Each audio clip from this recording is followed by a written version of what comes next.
Alors, M. Komé Bakari a utilisé une procuration signée en 2017 pour se faire établir 6 ACD sur le terrain de la famille Mambo. 6 ACD. Sans être inscrit ni au ministère dans le GID, ni dans le village de Logobité. Par quel mécanisme il a pu obtenir les ACD sans avoir ni d'attestation, sans être inscrit ni dans le GID du ministère, ni dans celui du village de Logobité. Un autre Ivoirien vivant en Somalie est aussi victime de cette affaire. Son terrain a été vendu par le même individu par rapport à la même procuration. Et donc, comment il peut avoir des ACD sans être inscrit nulle part? Première question. Sur le cas d'Am Touré Hélène, dont la maison a été rasée par le même individu, le ministère de la Construction, à travers l'ancien ministre Sanogo, a fait annuler tous les documents qui ont permis à Komé Bakari de détruire la maison de la dame. Et l'ACP a été annulée, la lettre d'attribution annulée, le ministère lui-même, en 2022, a fait une attestation domaniale pour la dame. Comment se fait-il que, pratiquement 12 ans plus tard, l'ACD n'est pas encore sorti pour que Dame Touré Hélène puisse récupérer son terrain? Voilà mes 2 préoccupations, puisqu'on n'a pas le temps.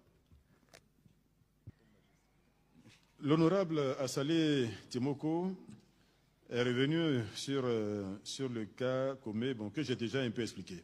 Lui est revenu encore sur l'aspect procuration. Et comme nous l'indiquons, nous ne manquons pas de le dire chaque fois, quand vous parlez des questions du foncier, sachez que ce sont des questions qui sont éminemment juridiques, éminemment complexes.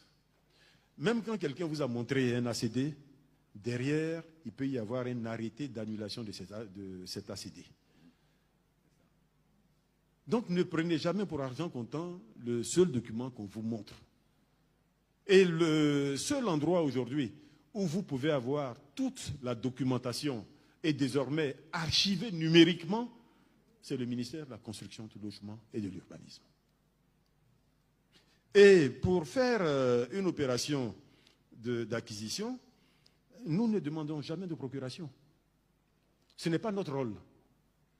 Ce n'est pas notre rôle. Ce que nous demandons, c'est que la personne vienne avec une attestation villageoise. Une attestation villageoise. Maintenant, on dit on va passer à l'ADU, mais jusqu'à maintenant, c'était une attestation villageoise. Et ce que nous vérifions, c'est l'authenticité de cette attestation villageoise.